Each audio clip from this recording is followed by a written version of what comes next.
Spread of misinformation through the internet.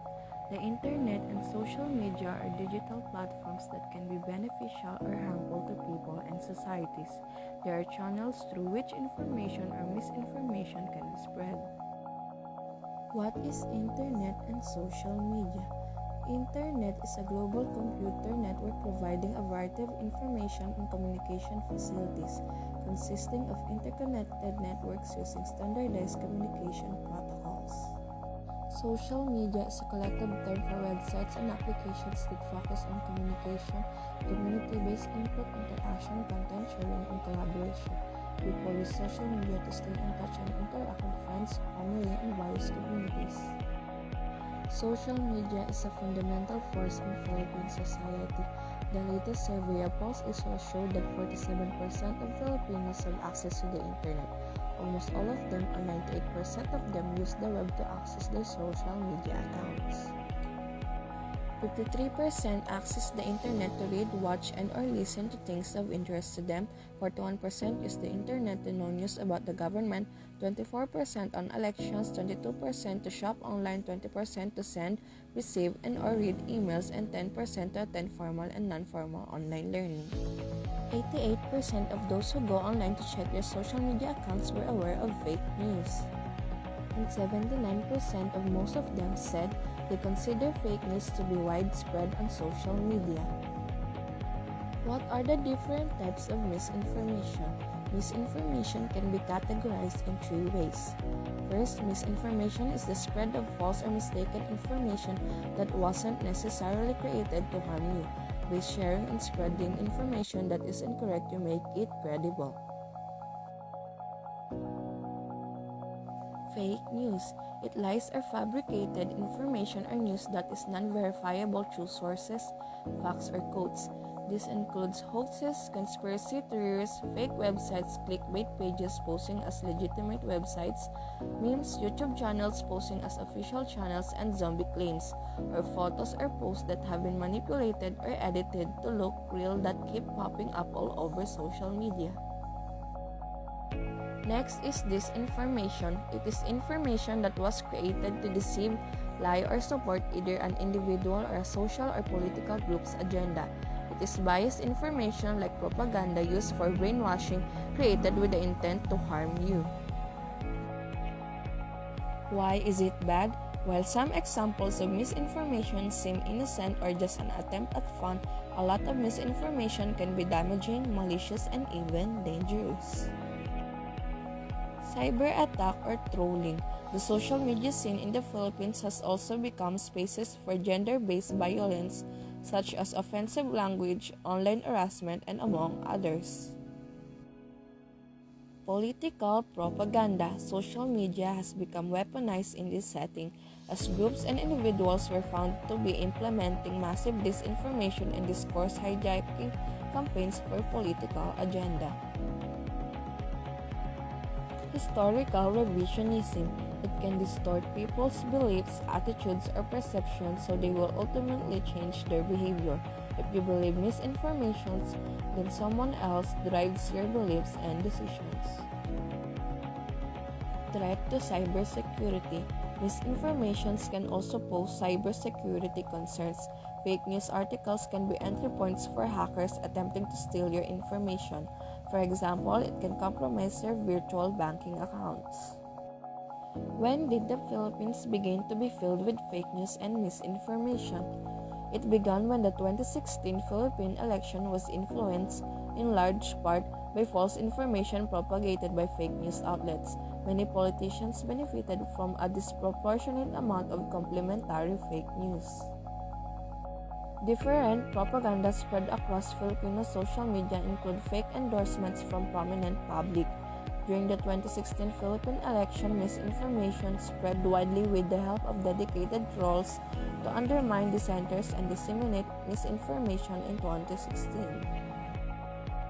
The prevalence of fake news in the Philippines has pushed lawmakers to file laws to combat it. Following the 2016 Philippine election, senators filed a proposal to hold an inquiry regarding the conduct of social media platforms that allowed for the spreading of fake news, calling for penalties for social media platforms that provided the public with false information. How does misinformation and fake news spread? We know that the creators of fake news and fake news sites check verified news sources. When confronted by both the fake news and verified news, people tend to discount both the misinformation and the facts, and here are some of the reasons. Bias. Misinformation spread on social media like wildfire because it plays to our biases and uses the trust that we have in our family and friends. As a result, the content is less reviewed. Fake news also uses human preference for a proven hypothesis against us. Accompanied by proof. Fake news claims are often accompanied by proof even if it is fabricated. Its sensational nature elicits an emotional response which encourages people not to validate the information. Targets your feelings. Fake news plays on your feelings. It makes you angry, happy, or scared. This is to ensure you won't do anything as bothersome as fact-checking. Bots and trolls. They use facts from these verified news outlets and layer it with misinformation to confuse the reader. They are mostly actively spreading propaganda online. Why do people fall for misinformation or fake news? Some factors may include lack of deliberation. Individuals do not take the time and energy to deliberate over the accuracy of the news they are exposed to.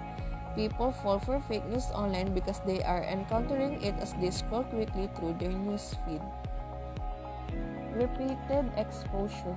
People are more likely to deem a false statement true the more times they are exposed to it.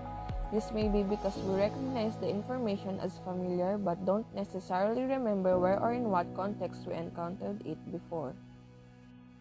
Novelty. Misinformation is often more novel than true news, and it sparks strong emotions such as fear, disgust, and surprise. It grabs our attention and gives us the impression that we are updating our knowledge of the world. New information provides useful insights that help us learn about a subject or form opinions on an issue, and this attracts users to share this information with others, again aiding fake news in becoming more viral. Conformity. In retrospect, Facebook is famous in the Philippines due to its convenience to the masses and its ability to conform to the culture of a society. Where there is a majority, people are able to conform. How do we combat misinformation and what is the possible solutions? Here are the 5 C's of critical consuming. Context. Take a look at the article's context. What year did it come out? What is the source of it? Has anything changed since then? Is there any new information that you could use to change your mind?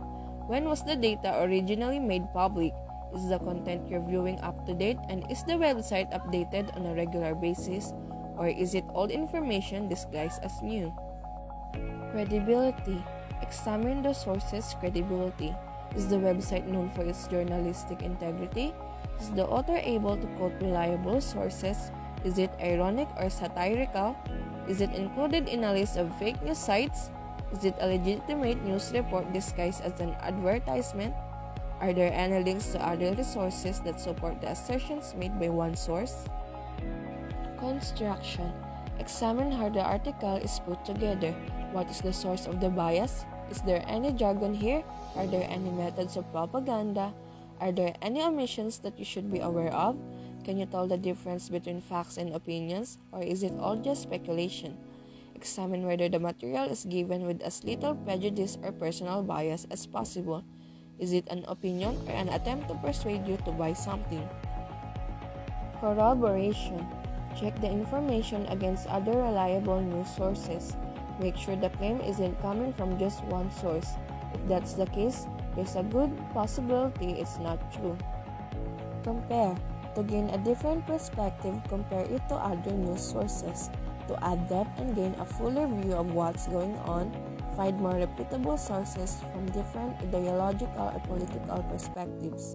With the internet becoming a way of life and the explosive growth in the use of digital tools, people are exposed to a myriad of information. And given the speed with which this can propagate through our false news, the stakes are significant, as this information has the potential to put citizens in a state of online confusion. As consumers, it is important to recognize our own biases and consume information consciously. This digital world calls for more savvy online users to support better comprehension and communication of ideas and information. And when we teach people media literacy and they learn how to consume critically, they learn how to think critically. And critical thinking citizens are good for democracy, and that's good for everyone.